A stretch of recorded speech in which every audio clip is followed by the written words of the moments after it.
ये जगह है ग्राम पंचायत कलाड़तरे। ये ज़िला मुख्यालय धमतरी से करीब 12 किलोमीटर दूर है।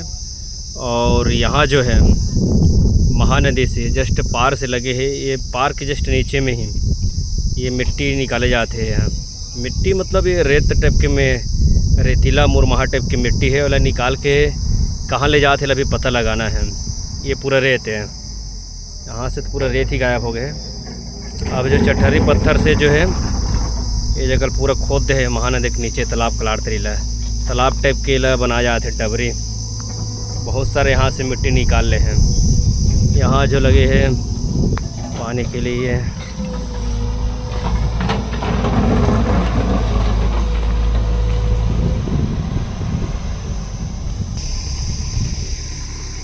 ये रास्ता बना है। यहाँ जस्ट आगे पार है।